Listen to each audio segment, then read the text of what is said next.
candy. Being unfamiliar with this part of the cemetery, she had the feeling that she'd temporarily lost her way.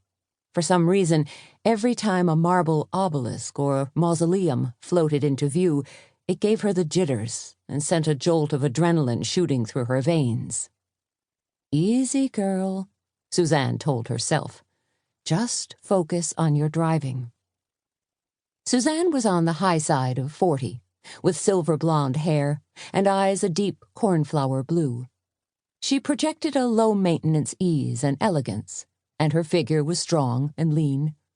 Her shoulders, which peeked out from a sleeveless white handkerchief cotton blouse she'd teamed with straight-leg jeans, were just beginning to turn a burnished gold from spring days spent working in her beloved herb garden. "I know the Historical Society folks were going to erect some kind of open-sided tent," said Toni, "so we should probably just stick the flowers in there.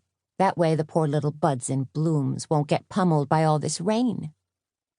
Toni was short, stacked, and wore her frizzled reddish-blonde hair piled atop her head.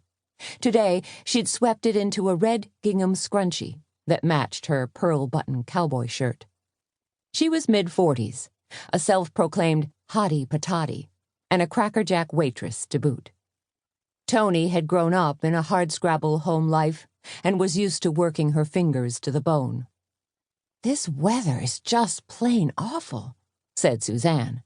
Her windshield wipers slapped loudly as the back end of her car slewed slightly in the mud. Right now, she was wishing Toni hadn't volunteered the two of them for this little task.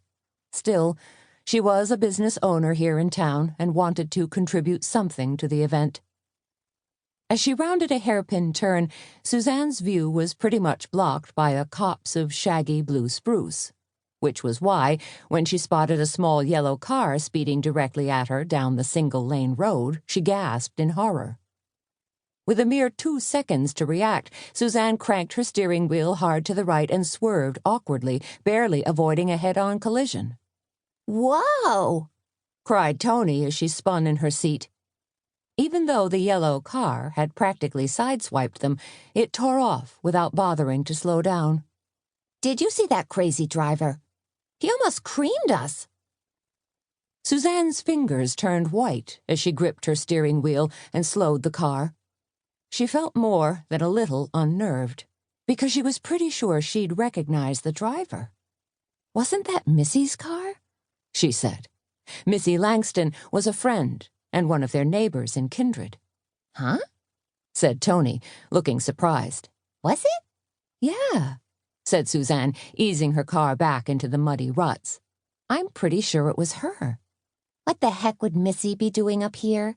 wondered Toni.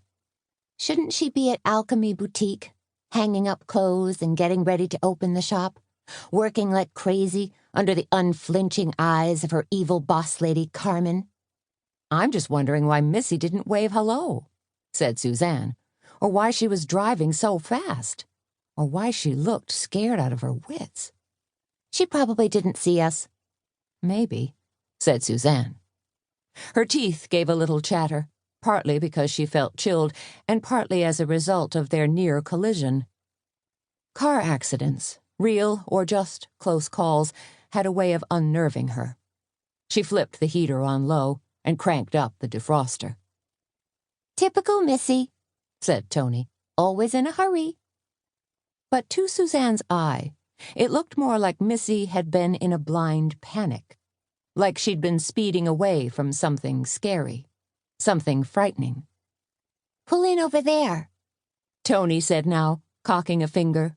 "next to the Civil War graves and the old memorial marker. That's our drop point." "And there's the tent you mentioned," said Suzanne. "Thank goodness." She exhaled slowly, trying to shrug off her unease as they rolled to a stop on damp grass. "Let's dump these flowers and hustle back to the Cackleberry Club. Petra's gonna pitch a fit if we're not back in time." "Let's get her done," said Toni. They scrambled out of the car, ducking heads and hunching shoulders as rain pelted down. "This is miserable," said Suzanne, as she slipped on her jacket and pulled it tight. Then she flipped the seat forward and tried to muscle one of the baskets of peace lilies.